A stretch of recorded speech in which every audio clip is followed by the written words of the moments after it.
So, what are you birthing? We're all birthing different things all the time, but what are you birthing? Or did you even know that you are birthing something? Do you realize and recognize in every moment that you are birthing life? That in fact you are a co-creator? That you are here to make a difference. You are here to multiply and expand. And you can do that either consciously or unconsciously. But each one of us is called to be a creator. Even when we don't think we are or we don't want to be, it doesn't really make a difference because spiritual law is spiritual law. We can wake up and have a practice that aligns us more intentionally with being conscious of what is ours in spiritual law. But what happens, happens. It's like gravity. It doesn't matter if you believe in it or not. It's like electricity. It doesn't matter if you believe in it or not. If it's there, it's there. You can either learn to use it, or you can feel like you're just subject to it. So some of us may be consciously creating, but we're all circulating, we're all generating, we're all sourcing, and we're all growing something. So I ask us today to look into what we're growing. Some tend to circulate drama, gossip, fear, worry, negativity, right? And in fact, in some ways, that's all of us all the time, to whatever degree we're awake. And the moment we become awake, we become more conscious, and we make different choices. If we don't consciously step into the practice, there is a void, and the mind will do what the mind does, which thinks, which ideates, which creates. So it's ours to step into a more conscious activity. We've heard the words, the mind is a devil's playground. Well, it can be also a heaven.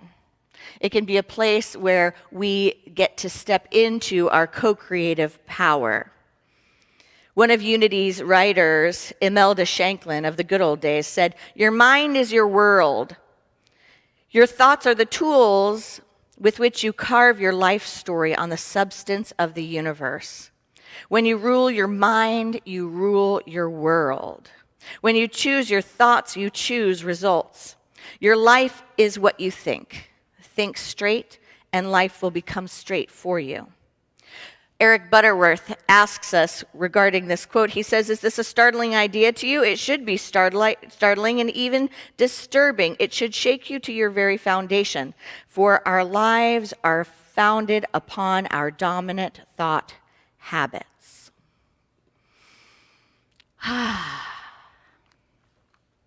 Birthing. Without a spiritual practice, we're unconscious about what we're circulating. With a spiritual practice, we empower ourselves and we recognize our abilities. There are many ways to circulate, and in Unity we teach circulating from principle. That means giving not from what we have, but from who we are. That means giving from a foundation of consciousness, of really knowing our birthright and knowing the character and the qualities of which we're made. And also knowing our source, knowing the ideas and the principles that God, life, love, energy is abundant, that it is everywhere present, and that it is in fact inexhaustible.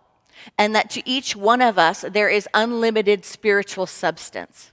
That in fact, you cannot drain that substance no matter how much you use it. And the example has been given in Unity throughout time, the example of mathematics, like the law of mathematics. You could have as many people as you want to, adding 2 plus 2. You could say you add it, you add it, you add it, you add it, and it will never decrease the law. It will never decrease the amount available. As many people as want to could add 2 plus 2, and there will still be enough for more people to add 2 plus 2. But in the human condition, we think of spiritual substance as being limited. We think of the material substance as being limited. But the truth is that there is an infinite field of consciousness around us. We have infinite ideas, and from these ideas, from this substance, we express. Sometimes people circulate and they give out of an idea of lack. giving out of an idea that something or someone needs me. The problem in this can be when we get a savior complex, when we get the idea that we somehow have something that someone needs and we are then their source. Rather than knowing that when we give, we are being of service, we are circulating, we are doing what we're meant to do, we're being what we're meant to be, which is an inlet and an outlet of God. But that doesn't mean I am sourcing someone. And when we make that mistake, we get confused. And the ego or the limited mind starts thinking about how it can get, because now resources are limited. Now something other than what is free and available and accessible all of the time is what's going to create my good. So I may start looking to my employer, to my parent, to my child, to my whatever, you fill in the blank.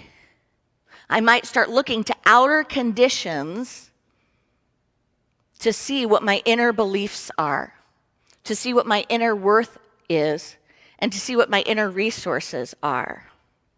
We are born into a world where everything is freely given.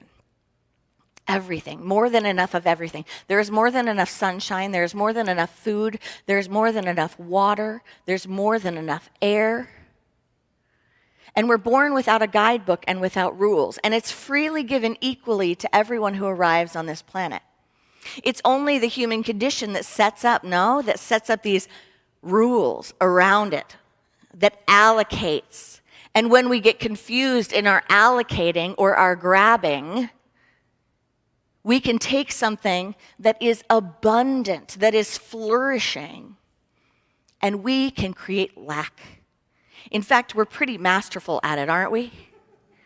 We're pretty masterful at it.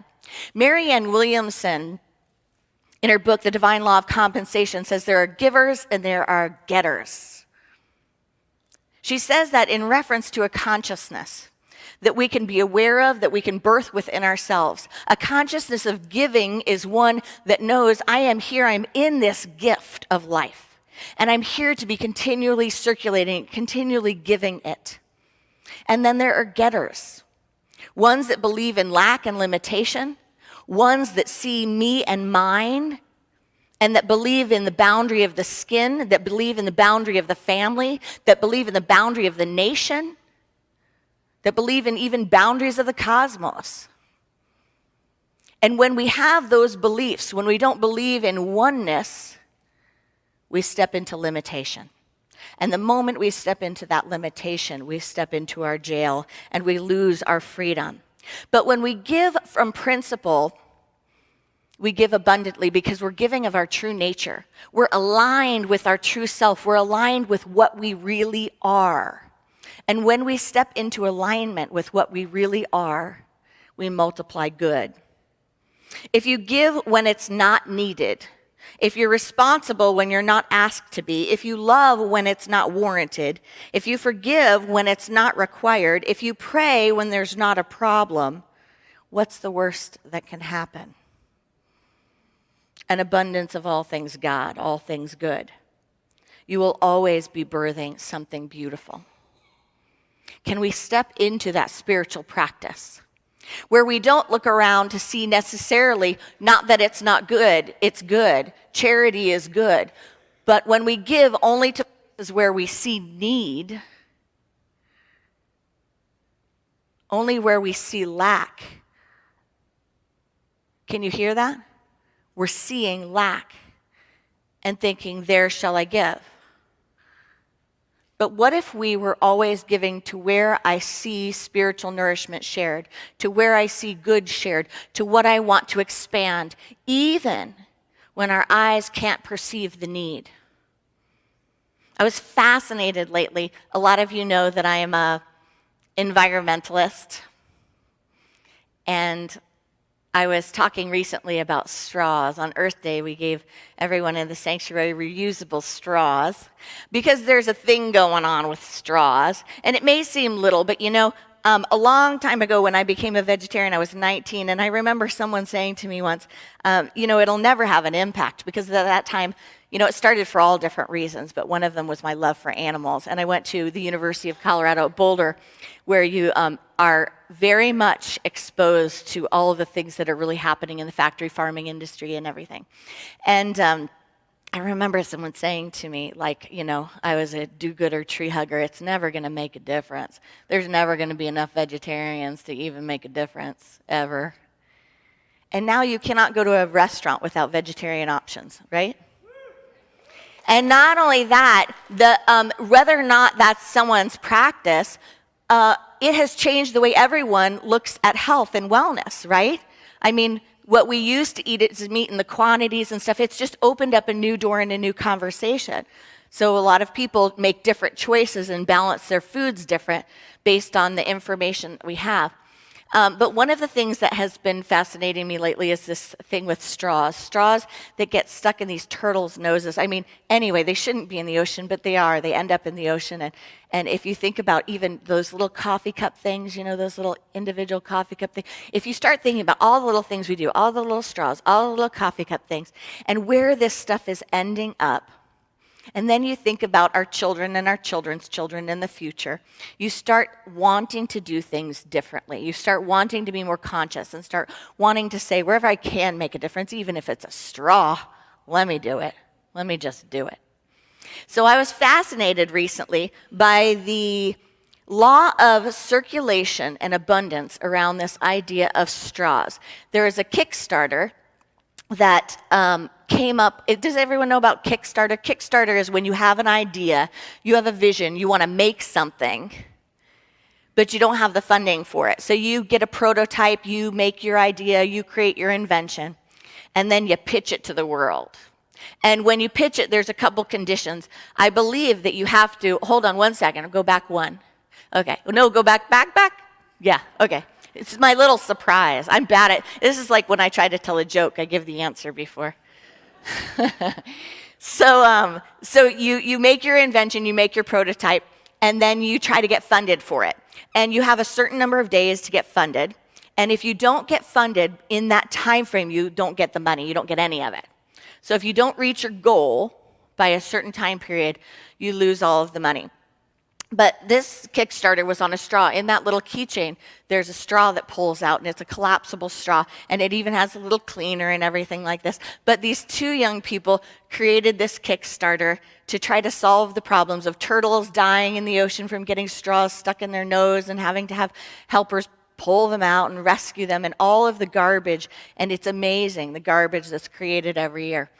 And so, okay, now we'll flip to the next slide. Thank you, Anna. So here they started, right? This is their Kickstarter, Emma and Miles.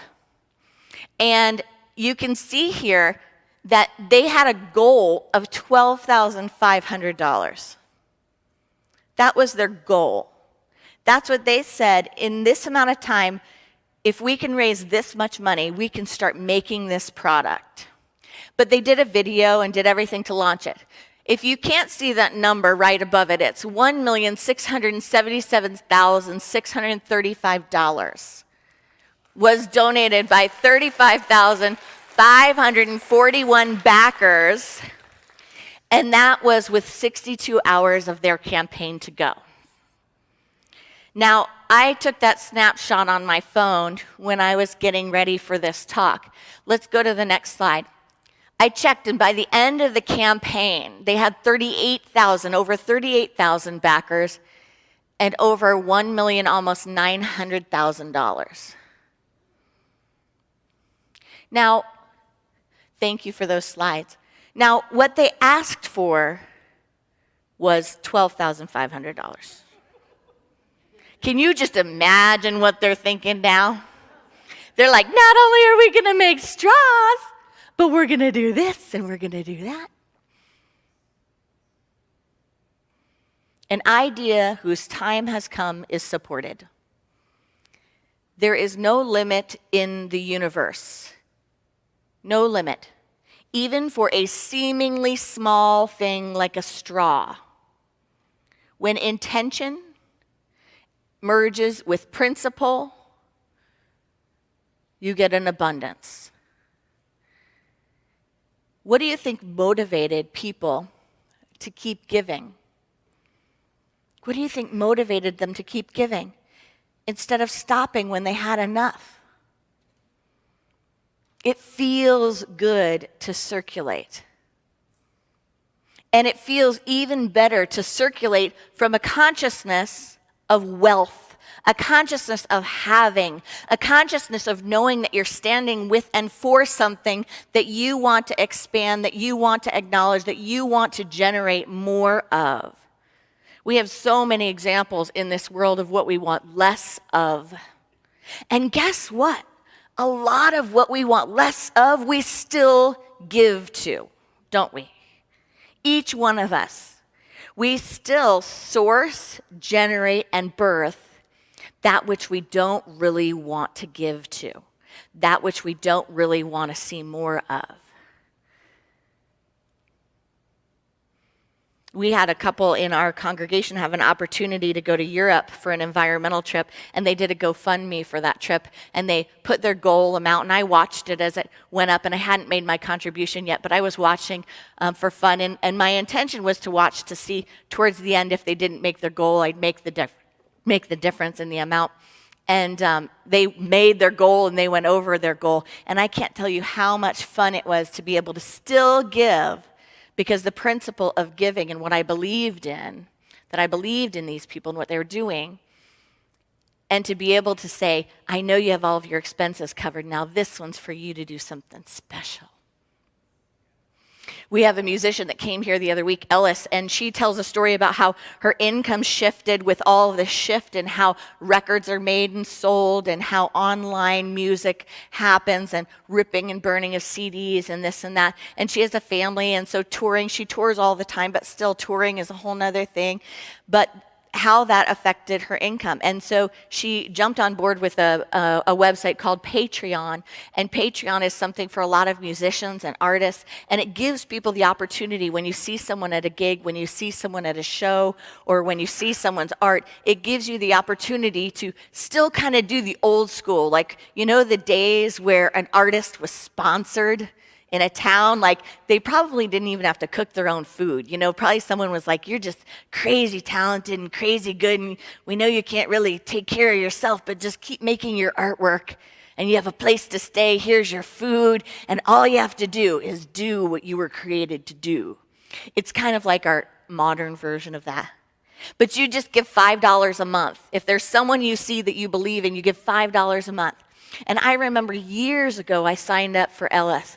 And I felt good about it because I felt like this is someone that I believe in what they're doing. I believe that she's doing what I do every Sunday. I believe that she's spreading light, that she's raising consciousness, that she is living her passion and trying to help the planet and help the world and help people and help herself at the same time.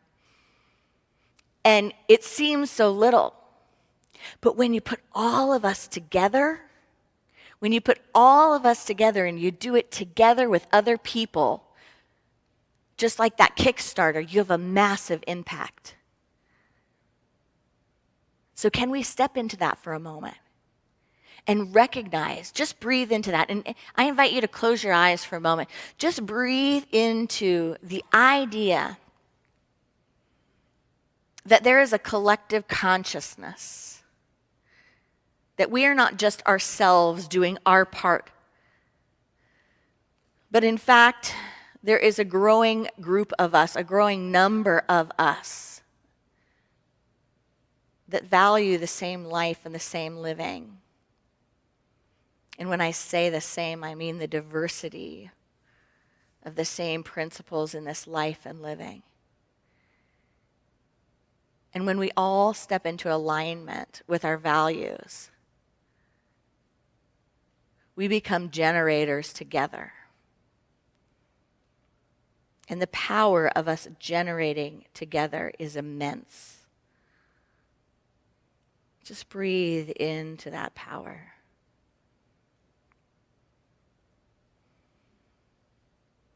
And let's bring it back to this moment. I invite you to open your eyes. What we can do individually is incredible. But what we can do collectively when we join together in community or communities of consciousness giving is of biblical proportions. Of biblical proportions. But if we look to the outside world to see what's possible, we will stay in a state of limitation. We will never have enough money to start giving or start tithing if we're waiting for the money to begin. We will never have the extra time to give if you're waiting and waiting to have the time to serve. And you'll never have enough gifts or talents if you're sitting on them, waiting for them. Those things come from who you are, not what you have. And if your perception of who you are is impoverished, the mind that is impoverished thinks it is here to get, not to give. It thinks it needs more to start giving, and it waits, and it waits. I had an early boyfriend right out of college, and I worked with him at the ARE camp, Edgar Cayce's camp, which is the Association for Research and Enlightenment. And I had always wanted to learn how to play guitar, and this guy taught me my first few guitar chords. And he was incredible. He could play the guitar, the mandolin, the fiddle. He could play everything. And he could play them all so well, and he had a voice like Lyle Lovett. That was a quick relationship. Anyway. Fast forward to years down the road, we're friends and we're still connecting. I had come to Unity Ministerial School and I was getting ready to go on the road. Right before coming to school, I'd been an education teacher, an elementary school teacher, and I started going to open mic nights. And one of the guys at one of the open mic nights that ran it said, if you ever want to lay some tracks down, let me know and I'll lay some tracks down for you. I mean, they were terrible, terrible tracks. But his name was Tony, and he ran something called Guitar Church that I went to every Monday night with my teacher friends that supported me. And I just started writing and playing out of my own therapy, but people were encouraging. They were so sweet and encouraging. Now when I go back and I listen to that music, I'm a little surprised they were that encouraging, but they were. And so Tony, just being a giver, you know, at the time when it was, hard to record anywhere that wasn't totally professional, just said, come on over, I'll lay down some tracks for you. So we did that. And so I started kind of on that path. Anyway, long story short, before I started ministerial school, and when I was here, I ended up finishing 2 CDs by divine appointment. So I had 2 CDs by the time I got out of school. And so my intuition and my guidance took me on the road after school. I thought I would probably never fit into a church, and Sundays and that whole thing might not be my thing. I thought, where am I going to find a place that I'm going to be able to just be authentic and still fit in, because I'm not very churchy. And so I took my my little Volkswagen Golf and I traded it in for my dad's mom van. And I drove around the country for 2 years doing music and guest speaking. So anyway, I visited this ex-boyfriend. And when I went to visit him, he asked about how I was on the road and this, and I gave him my CDs. You can only imagine what probably went through his head. I mean, this guy is good, really good, like practically a studio musician. And I thought for sure by then he'd have 1 million CDs. But I remember what he always said to me whenever I said, oh, gosh, you should record that. Or, through the years, whenever I was encouraging about this stuff. And he played out all the time. But he would always say, I need to get better at this. I just need to practice this more. I need to keep doing this and that. And I'm just working on that. And once I get good enough with that, then I will. And so here trots along little me with my poor skill set and my adventurous spirit, and I'm like, I have CDs, here's my CDs, right? And this guy could be on the radio. I mean, he might be able to put Lyle Lovett out of business. And still he didn't have anything recorded.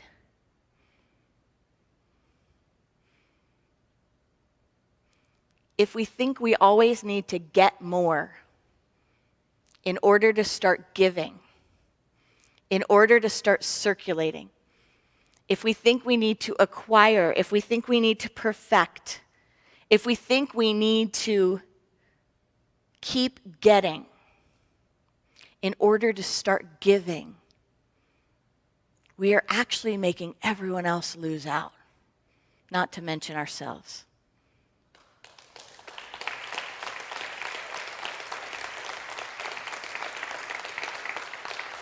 Many of you may know or may be the person that's always looking for the next certification, that has these incredible skills, these incredible gifts, but is always looking for the next certification or document or schooling or whatever it is, label, so that they can practice what they already are. If no one has told you yet, you are qualified. You are qualified. By right of consciousness, only and always, by right of consciousness, are each one of us qualified to circulate our gifts, to circulate who we are. I have a friend in Nashville, and every time he would treat us to something, every time he would pay for a dinner and express generosity, he would say, when people would say, "Thank you, are you sure?" He'd go, "I got a rich father." And each time my mind would almost fall for it. Wait, so he's really from a really wealthy family? But he'd always do that. He goes, "I had a rich father." And then he'd go, just like that. I fell for it every time. But what he was acknowledging was his principle and practice. He was acknowledging that this doesn't come from what I have or what I'm getting. This comes from who and whose I am. There's a passage in Scripture, Matthew 13:12, and this passage confuses many. It sounds like it could be mean or cruel or unjust or hurtful, or maybe it could just be metaphysical. Whoever has will be given more, and they will have an abundance. Whoever does not have, even what they have will be taken from them. Metaphysically, when we look at what underlies the consciousness of that statement, we can see it's not about an awful, evil law. It's not about some sick way of having to be on this planet. It's because everyone has already been given everything. Each one of us, in right proportion, in perfect and unique ways. Whole and complete. Abundant. When we recognize it, when we recognize that we have, no matter what, no matter what's in our bank account, no matter what our talents are, no matter what our time looks like, no matter who we're born to, when we know we have from who and whose we are, we will have an abundance. If we do not know that, even that which we have will be taken away because we won't be circulating it. And circulating it is the only way to multiply and magnify and birth something. So the time is over for us to say, I'll exercise when I have more energy. I'll meditate when I have more mindfulness. I'll prioritize when I have more time. And I'll give or invest when I have more money. Amen? We are always generating.